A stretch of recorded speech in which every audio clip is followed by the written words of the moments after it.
Super Typhoon Uwan, tumama sa kalupaan ng Dinalungan, Aurora. Inilathala noong ika-9 ng Nobyembre taong 2025, 9:45 p.m.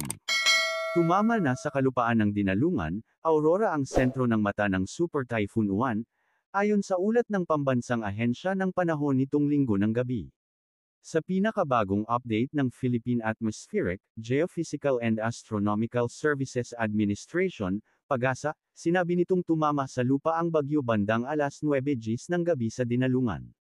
Ayon sa 8 p.m. Tropical Cyclone Bulletin, kumikilos ang Super Typhoon pahilagang kanluran sa bilis na 30 km kada oras at may laka ng hangin na 185 km per hour malapit sa sentro, na may bug zone ng hangin na umaabot sa 230 km per hour at sentral na pressure na 935 hectopascals. Itinaas ang Signal Number 5, ang pinakamataas na babala ng bagyo, sa 4 na lugar sa Luzon.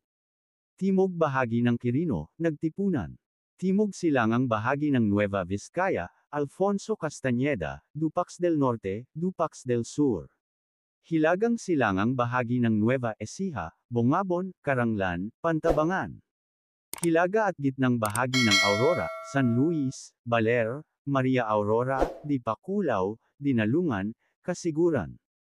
Mas maaga, naglabas din ang PAGASA ng babala ng storm surge na maaaring umabot ng higit 3 metro para sa mga mabababang o baybaying lugar sa Ilocos Region, Cagayan Valley, Central Luzon, Metro Manila, Calabarzon, Bicol Region, karamihan ng Mimaropa, Northern Samar, Eastern Samar, Aklan, Antique, Guimaras, Negros Occidental, Negros Oriental, Dinagat Islands, Siargao at Bucos Grande Islands, at karamihan ng Zamboanga Peninsula.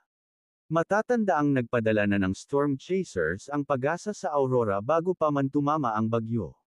Pagkatapos ng pagtama nito sa kalupaan, sinabi ng ahensya na tatawirin ni Uwan ang mabundok na bahagi ng Hilagang Luzon at lalabas sa Lingayen Gulf o sa baybaying dagat ng Pangasinan o La Union pagsapit ng Lunes ng umaga. Ayon sa PAGASA, ang pakikipag-ugnayan ni Uwan sa kabundukan ay magdudulot ng malaking paghina nito, ngunit mananatili pa rin itong isang bagyo habang tinatahak ang Hilagang Luzon.